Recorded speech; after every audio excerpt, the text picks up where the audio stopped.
ജയ്പൂർ രാജ്യം രാജാവ് കുമാർ പ്രതാപിന്റെ രാജ്യമായിരുന്നു. ആ രാജാവ് വളരെ ദയനീയനും വളരെ നല്ലവനുമായിരുന്നു. രാജാവ് കാരണം പ്രജകളൊക്കെ സന്തുഷ്ടരായിരുന്നു. പക്ഷേ രാജാവിന് പെട്ടെന്നൊരു അസുഖം പിടിച്ചു. അതായത് ഉറക്കം വരാത്ത അസുഖം. അത് കാരണം രാജാവ് വളരെ സങ്കടത്തിലായിരുന്നു.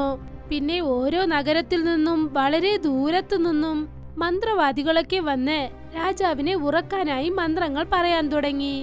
രാജ അതിനെ വൈദ്യം ചെയ്യാനായി തന്റെ പാതി രാജ്യം പിന്നെ തന്റെ മകളെ കല്യാണം കഴിച്ചു കൊടുക്കാമെന്നും അറിയിപ്പ് നൽകിയിരുന്നു. മന്ത്രവാദി സിപ്ലി, ദൂരെ രാജ്യത്തു നിന്നും വളരെ പ്രബലമായ മന്ത്രവാദി, രാജാവിന്റെ കൊട്ടാരത്തിലേക്ക് വന്നു. മഹാരാജ, ഞാൻ 1 മിനിറ്റിൽ തന്നെ ഉറക്കത്തിന്റെ മേഘത്തിൽ നിങ്ങളെ ഞാൻ ഓർക്കിപ്പിക്കും.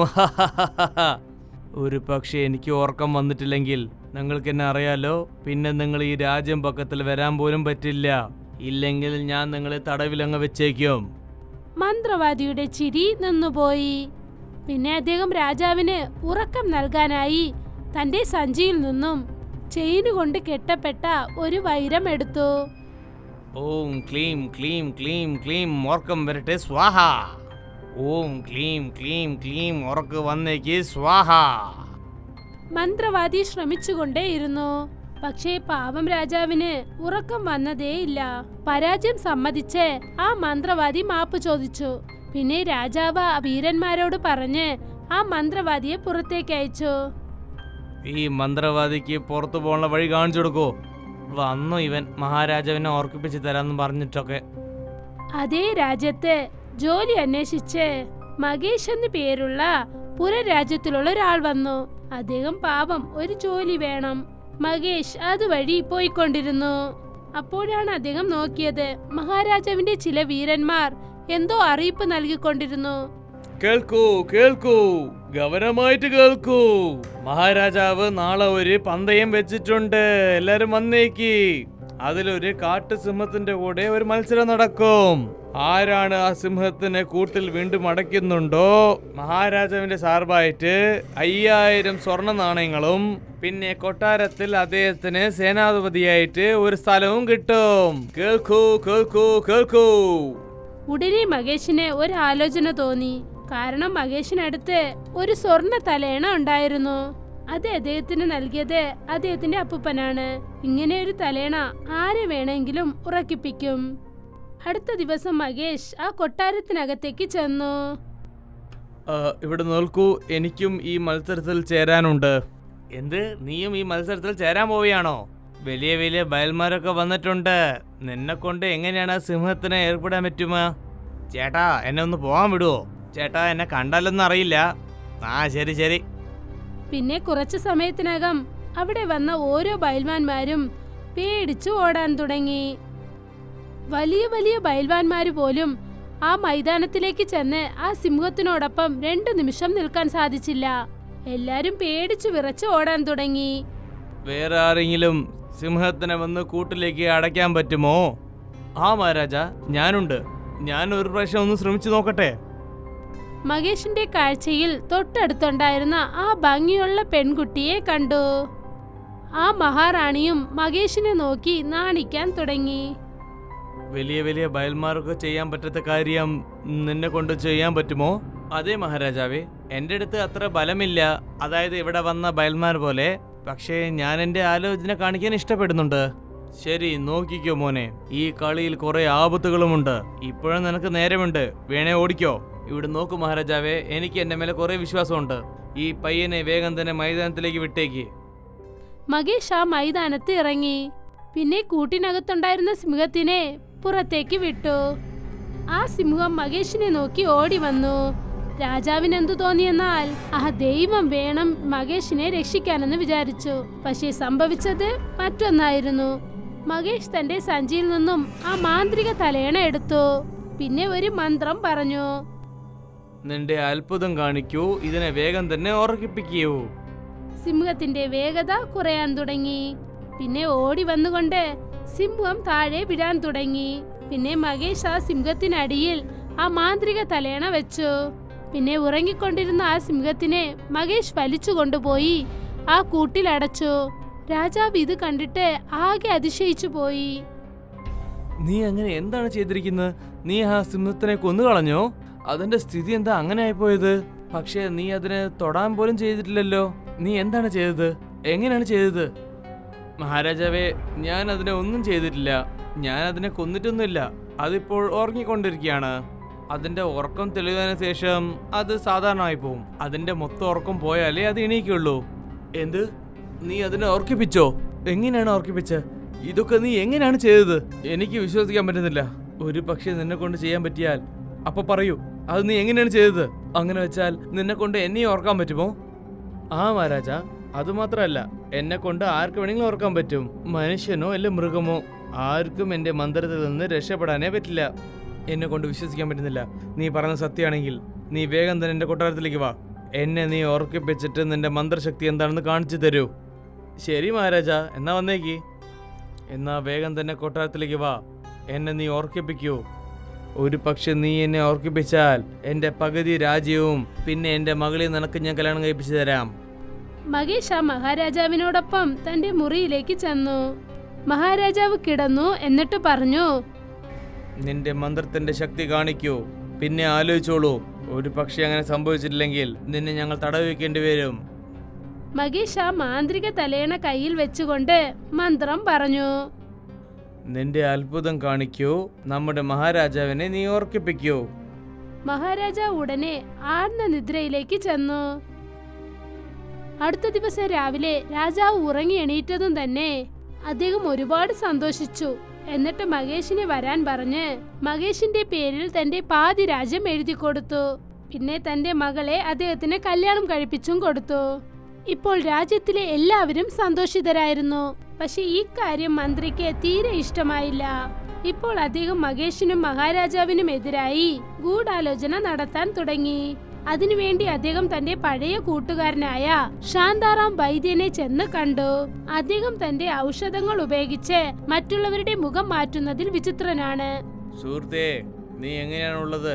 പല കാലങ്ങൾ കഴിഞ്ഞിട്ടാണല്ലോ നിന്നെ കാണുന്നത്. സുഹൃത്തേ, ഞാൻ മുമ്പ് എങ്ങനെയുണ്ടോ ഞാനിപ്പോ അതുപോലെ തന്നെ ഉള്ളത്. നീ പറ, ഇന്ന് പെട്ടെന്ന് എന്താ നിനക്ക് എന്റെ ഓർമ്മ വന്നിരിക്കുന്നത്? എനിക്ക് രാജാവ് കുവർ പ്രതാപ് പോലെ തന്നെ ഒരു മുഖം ആവശ്യമാണ്. അതൊക്കെ സംഭവിക്കും. പക്ഷെ എനിക്ക് എന്താണ് കിട്ടാൻ പോകുന്നത്? ഒരു ഗ്രാമവും പിന്നെ കൊട്ടാരത്തിൽ ഒരു മന്ത്രിസ്ഥാനവും. ശരി, ഞാൻ കുവർ പ്രതാപ് പോലെ തന്നെ ഒരു മുഖം തയ്യാറാക്കി തന്നേക്കാം. അത് കുവർ പ്രതാപ് പോലും കണ്ടുപിടിക്കാനേ പറ്റില്ല. കുറച്ചു ദിവസങ്ങൾക്ക് ശേഷം മന്ത്രി രാജാവിന്റെ രൂപത്തിൽ മാറി കൊട്ടാരത്തിലേക്ക് വന്നു. പിന്നെ കൊട്ടാരത്തിൽ 2 രാജാവിനെ കണ്ടിട്ട് എല്ലാരും അതിശയിച്ചു പോയി. നീ ആരാണ്? ഞാനാണ് രാജാ കുവർ പ്രതാപ്. നീയാണ് എന്നെ പോലെ വേഷമിട്ടിട്ട് എന്റെ രാജദർബാറിൽ എന്റെ സിംഹാസനത്തിലിരുന്ന് നീ എന്നെ അവമാനിപ്പിക്കുകയാണോ? അതിനുള്ള ശിക്ഷ നിനക്ക് തീർച്ചയായിട്ടും കിട്ടാൻ പോവുകയാണ്. സിപ്പാഹികളെ, ഈ മോശക്കാരനെ വേഗം തന്നെ തടവ് വെക്കൂ. സിപ്പാഹികളെ, ഈ മോശക്കാരനെ വേഗം തന്നെ തടവ് വെക്കൂ. എന്റെ മുമ്പിൽ തന്നെ നിന്നിട്ട് ഇവൻ എന്നെ തന്നെ പേടിപ്പിക്കുകയാണോ? രാജസദസ്സിൽ എല്ലാരും വളരെ അതിശയത്തോടെ നോക്കിയിരുന്നു. അതായത് ആരാണ് യഥാർത്ഥ രാജാവ്, ആരാണ് കള്ളനെന്ന്. അപ്പോഴാണ് അവിടേക്ക് മഹേഷ് വന്നത്. ഇവിടെ നോക്ക് മഹേഷ്, ഇവിടെ നിൽക്കുന്നവൻ അവൻ തന്നെ കുവർ പ്രതാപ് എന്ന് പറഞ്ഞുകൊണ്ടിരിക്കുകയാണ്. ഇവിടെ നോക്കുമോനെ, അയാൾ പറയുന്നൊന്നും വിശ്വസിക്കരുത്. ഞാനാണ് ഈ രാജ്യത്തിന്റെ കുവർ പ്രതാപ്.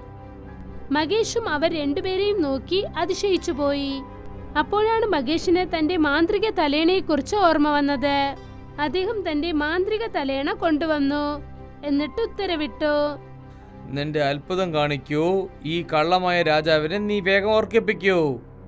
പിന്നെ മന്ത്രിയായ ആ രാജാവ് ഉറങ്ങിപ്പോയി. പിന്നെ മഹേഷ് വീരന്മാർക്ക് ഉത്തരവ് നൽകി. ഈ മോശക്കാരനെ വേഗം തന്നെ തടവ് വെക്കൂ. ഇവനെ വേഗം തന്നെ തടവ് വെക്കൂ. നീ വളരെ വേഗം തന്നെ നിന്റെ ബുദ്ധിയും ഇതും കാണിച്ചു എന്റെ മരുമകനെ. എന്നെയും എന്റെ ഈ രാജ്യവും നീ രക്ഷപ്പെടുത്തി. എന്നാലും ആ മന്ത്രി ഇപ്പോഴും ജയിലിലിരുന്നു കൊണ്ട് രാജാവ് ഉമർ പ്രതാപിന്റെ രാജ്യം അടയണമെന്നുള്ള ആഗ്രഹത്തിൽ ഗൂഢാലോചന നടത്തിക്കൊണ്ടിരുന്നു. പിന്നെ അപ്പോഴാണ് ജയിലിന് പുറത്തു നിന്നുകൊണ്ടിരുന്ന ആ വീരന്മാരിൽ തന്റെ വാക്കുകൾ കൊണ്ട് കുടുക്കണമെന്ന് ആലോചന നടത്തിക്കൊണ്ടിരുന്നത്. ഇവിടെ നോക്ക്, നീ മാത്രം എന്നെ ഈ തടവിൽ നിന്ന് രക്ഷപ്പെടുത്തിയാൽ ഞാൻ നിനക്ക് 10,000 സ്വർണ്ണ നാണയങ്ങളും പിന്നെ എന്റെ സുഹൃത്തും പിന്നെ എന്റെ രാജാവായ വലിയ എതിരെയുള്ളവൻ സോംവത്ത് എന്ന കൊട്ടാരത്തിൽ നിന്നെ ഞാൻ മന്ത്രിയായിട്ട് സ്ഥാനം നൽകും. ഞാൻ പറയുന്നത് നീ കേൾക്കുന്നുണ്ടോ? ഒരുപക്ഷെ ഞാനും പെട്ടുകഴിഞ്ഞാൽ പിന്നെ രാജാവ് എന്നെ ശിക്ഷിക്കുമല്ലോ. പിന്നെ ഞാനും നിന്നെ പോലെ തന്നെ ഈ തടവിൽ തന്നെ നിൽക്കണം. അങ്ങനെ വെച്ചാൽ നീയും ഇപ്പോഴും എൻ്റെ കൂടെ തന്നെ അങ്ങ് വന്നേക്കേ. ആ വീരൻ മന്ത്രി പറഞ്ഞതിന് ആഗ്രഹിച്ച് ജയിലിന്റെ കതക് തുറന്നു വിട്ടു. പിന്നെ സോമ്പത്തിനോടൊപ്പം അവർ ചെന്നു ചേർന്നു. വളരെ നല്ല കാര്യമാണ് ചെയ്തിരിക്കുന്നത് മന്ത്രി. നീ ആ ക്രൂർ പ്രതാപനെ വിട്ടിട്ട് നീ എൻ്റെ അടുത്ത് വന്നിട്ടുണ്ട്. ഇപ്പം നമുക്ക് അവർ മേലെ പോരെടുത്തിട്ട് അവൻ്റെ രാജ്യം തന്നെ നമുക്ക് എടുത്തേക്കാം. രാജാവ് ഇക്കാര്യം അറിഞ്ഞതും, അതായത് മന്ത്രി ജയിലിൽ നിന്നും ഓടിച്ചെന്ന് തന്റെ ശത്രു സോമത്തിനോടൊപ്പം ചേർന്നു, പിന്നെ തന്റെ രാജ്യം പിടിച്ചടക്കാൻ തീരുമാനിച്ചിരിക്കുകയാണെന്ന് അറിഞ്ഞതും തന്നെ രാജാവിന് വല്ലാതെ വിഷമമായി. പിന്നെ തന്റെ മുറിയിലേക്ക് മകേഷിനെ വിളിച്ചു. ഇവിടെ നോക്കൂ, എനിക്ക് ഈ രാജ്യം വിജയിച്ചാൽ വിഷമമുണ്ട്. ഇപ്പോഴെന്ത് സംഭവിക്കുമെന്ന് എനിക്കറിയില്ല. എല്ലാം ശരിയായിക്കോളും മഹാരാജാവേ, നിങ്ങൾ ആവശ്യമില്ലാതെ വിഷമിക്കുകയാണ്. ഇപ്പോൾ മന്ത്രി സോമ്പത്തിനോടൊപ്പം ചേർന്ന് കുവർ പ്രതാപിന്റെ രാജ്യം അടയാനായി ഗൂഢാലോചന നടത്തിക്കൊണ്ടിരുന്നു. ഏത് ജോലിയും ചെയ്യുന്ന മുമ്പ് നമ്മൾ ആ മഹേഷിനെ നിങ്ങൾ ചെയ്തേ പറ്റുള്ളൂ. അവൻ ആ ക്രൂർ പ്രതാപ് കൂടെ ഉള്ളത് വരെ നമ്മളെ കൊണ്ട് അവനെ ജയിക്കാനേ പറ്റില്ല. അവൻ്റെ അടുത്ത് നല്ല ഒരു ബുദ്ധിയും പിന്നെ ഒരു മായ തലാണിയും ഉണ്ട്. തലാണിയോ? എന്ത് തലാണിയാണ്? അത് ഒരു മാന്ത്രിക തലാണിയാണ്. അതുകൊണ്ടാണ് അവൻ ഇടയ്ക്കിടയ്ക്ക് ആ രാജ്യവും പിന്നെ രാജാവിനെ രക്ഷിച്ചുകൊണ്ടിരിക്കുന്നത്. ആദ്യം പണിയായിട്ട് നമ്മൾ ആ മാന്ത്രിക തലാണി മോഷ്ടിച്ചേ പറ്റുള്ളൂ. അതിന് എൻ്റെ അടുത്തൊരു ആലോചനയുണ്ട്.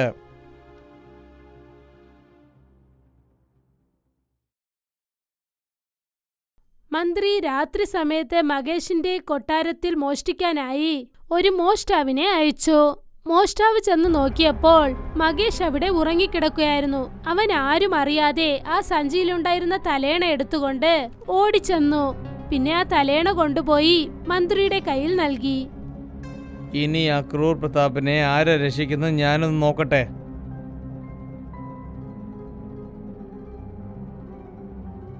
അടുത്ത ദിവസം തന്നെ സോമത്തും മന്ത്രിയും ചേർന്ന് ജനക്പൂരിനെ ആക്രമിച്ചു. അപ്പോൾ രാജാവ് കുവർ പ്രതാപ് പിന്നെ മകേഷും സൈന്യത്തെ കണ്ടിട്ട് ആകെ വിഷമിച്ചു പോയി. ഇപ്പൊ എന്താ ചെയ്യാ മഹേഷ്? ആ മാന്ത്രിക തലാണി നമ്മളെടുത്തില്ലല്ലോ. ധൈര്യമായിട്ട് നിൽക്കും മഹാരാജാവേ, എല്ലാം ശരിയായിക്കോളും. പിന്നെ മന്ത്രി കുവർ പ്രതാപിന്റെ സൈന്യത്തെ കണ്ടിട്ട് ചിരിച്ചുകൊണ്ട് ആ മാന്ത്രിക തലയണ കയ്യിലെടുത്തു. പിന്നെ തലയണയോട് ഉത്തരവിട്ടു, ഉറങ്ങിപ്പോട്ടെ എല്ലാരും. പക്ഷേ അതുപോലെ ഒന്നും തന്നെ സംഭവിച്ചില്ല. പക്ഷേ മകേഷ് അത് ശ്രദ്ധിച്ചു, തന്റെ മാന്ത്രിക തലയണ. പിന്നെ ഉടൻ തന്നെ മകേഷ് ആ മാന്ത്രിക തലയണയ്ക്ക് ഉത്തരവിട്ടു, നിന്റെ അത്ഭുതം കാണിക്കൂ, അവരെല്ലാരും നീ ഓർക്കിക്കളയൂ. പിന്നെ കുറച്ചു സമയത്തിനകം ആ സൈന്യം മൊത്തം ഉറങ്ങിപ്പോയി. പിന്നെ മകേഷ് എല്ലാവരെയും തടവിലാക്കി. വാവ് വാവ്, നീ വീണ്ടും നിന്റെ ധൈര്യവും സാമർത്ഥ്യവും നീ കാണിച്ചു കഴിഞ്ഞു. ഈ രാജ്യം തന്നെ നീ രക്ഷിച്ചിട്ടുണ്ട്. നിന്നെ ഞാൻ മരുമകനായിട്ട് തിരഞ്ഞെടുത്തതിൽ ഞാൻ ചെയ്തത് വളരെ നല്ലൊരു കാര്യമാണ്. വീണ്ടും ഒരു പ്രാവശ്യം ആ തന്ത്രം നിറഞ്ഞ മന്ത്രി തോറ്റുപോയി. പിന്നെ ബുദ്ധിശാലിയായ മകേഷ് വിജയിച്ചു. ഇങ്ങനെയാണ് രാജാവിനെ തന്റെ ഉറക്കത്തിൽ നിന്നും തന്റെ രാജ്യത്തെക്കുറിച്ചും യാതൊരു വിഷമവും ഇല്ലാതായത്. കാരണം അദ്ദേഹത്തിന് മകേഷിനെ പോലെ ഒരു നല്ല മരുമകനെ കിട്ടിയിരിക്കുന്നു. ഇപ്പോൾ രാജാവ് എപ്പോൾ ആഗ്രഹിച്ചാലും അപ്പോൾ ശാന്തമായ ഉറക്കം അദ്ദേഹത്തിന് കിട്ടും.